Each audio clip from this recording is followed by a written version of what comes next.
예, 그리스도인의 생활 윤리 중에 악을 악으로 갚지 말고 도리어 선으로 악을 이기라, 이 말씀이 있습니다.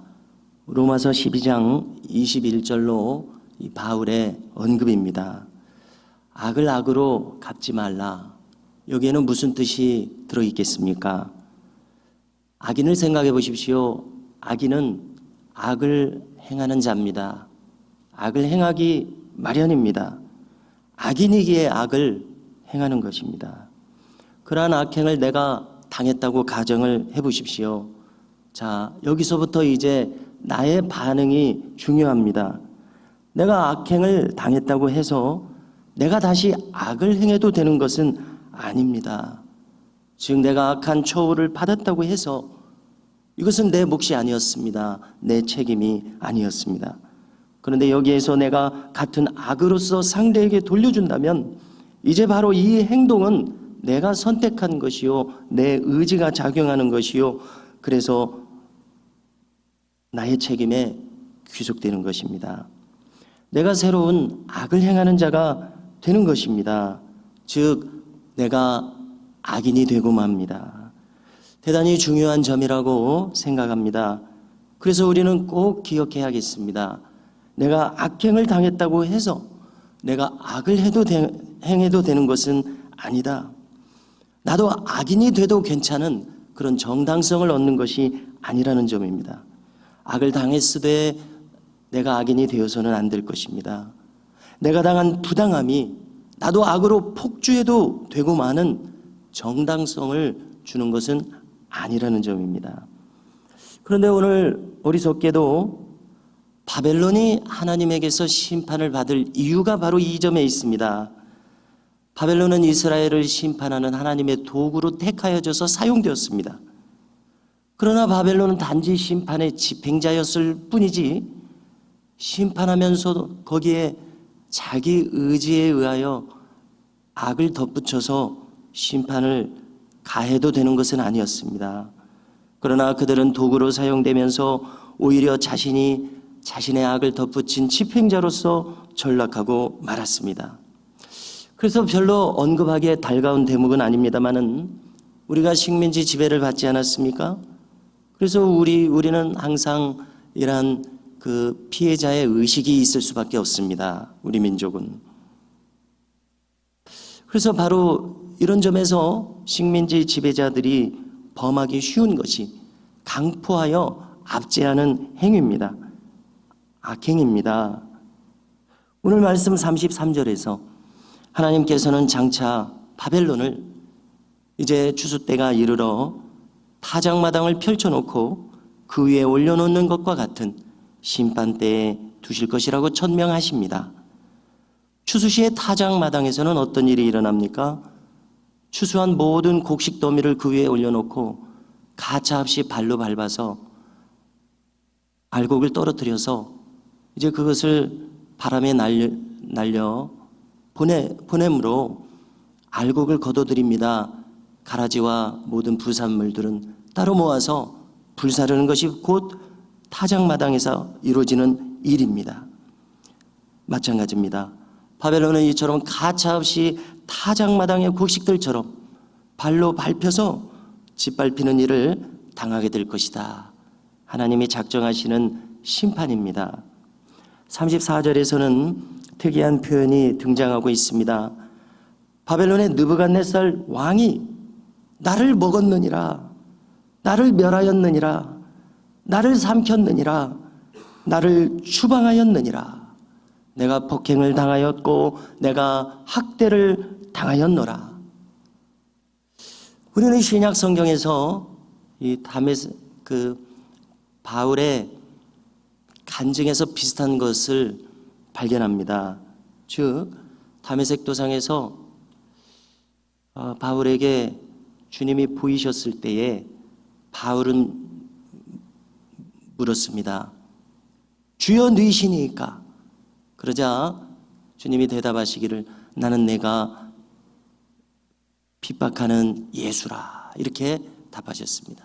자, 여기에 어떤 것이 있습니까?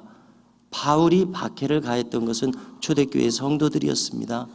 주님은 이미 승천하시고 이 지상에 계시지 아니할 때입니다. 그러나 주님은 바울에게 뭐라고 말씀하십니까? 나는 네가 박해하는 예수라.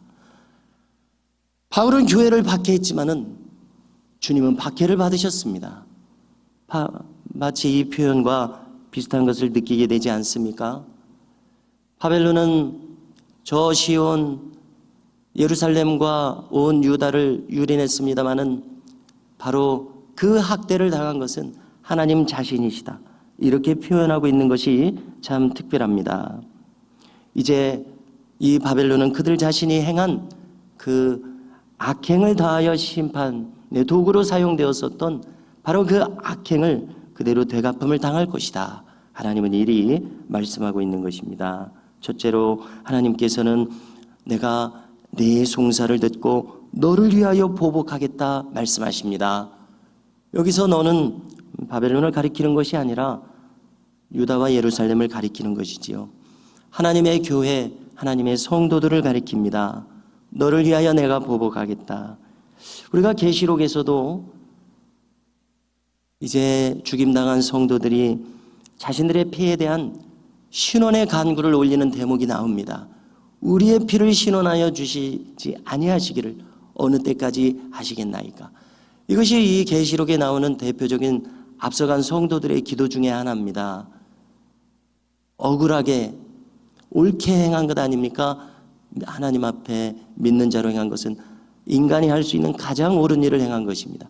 가장 옳게 살았음에도 불구하고 그들은 피를 흘려 순교했었습니다.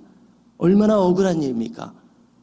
의인의 죽음이 이처럼 억울한 죽임을 당했었습니다. 바로 이것을 신원해 주셔야 하지 않겠느냐는 것입니다. 신원해 준다는 것은 이 억울함을 풀어준다는 이야기죠. 자, 이들을 억울하게 한 악을 행한 악행을 가한 자들이 있었습니다. 박해자들이 있었습니다. 그들의 악은 역사가 지나가는 것과 함께 없어져 버리고 마는 것입니까? 그들이 행한 가해가 없어져 버리고 마는 것입니까? 그렇지 않습니다. 그것이 신원되는 날이 올 것이다. 이것이 성경의 가르침입니다. 여기 바벨론에 대해서도 그렇습니다. 지나가버린 역사 속에 모든 악행을 행한 그 악행에 대해서도 마찬가지임을 우리는 유추할 수 있습니다.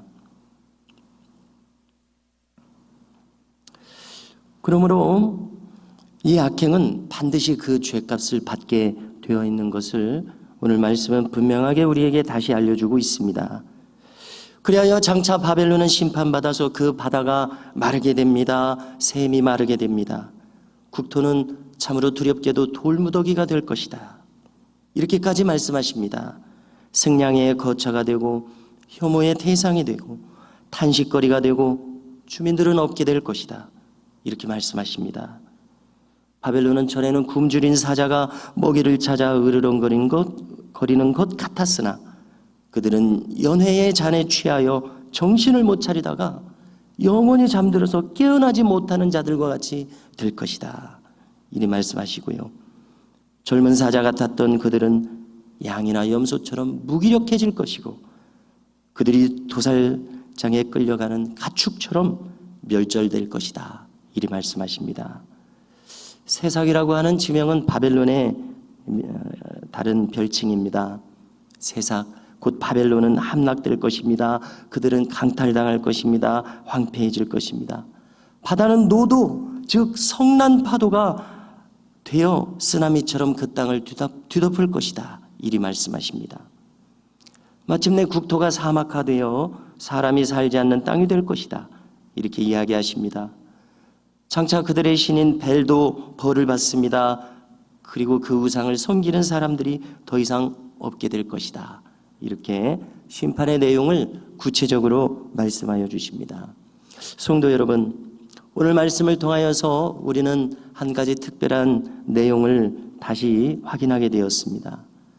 그것은 하나님의 교회와 하나님의 성도는 곧 하나님 자신과 같이 여기신다는 사실입니다. 우리를 이처럼 중요하게 귀하게 여기시는 바로 여기에 하나님의 크신 은혜와 사랑이 있습니다. 우리 위에 하나님의 마음이 두어져 있음을 우리는 깨닫게 됩니다. 그러므로 우리는 우리를 이처럼 귀히 보시는 하나님의 사랑에 감사하여 그 사랑에 합당하게 반응하며 살아가는 성도된 삶으로 나아가는 이 하루의 삶이 될 수 있기를 간절히 소망합니다.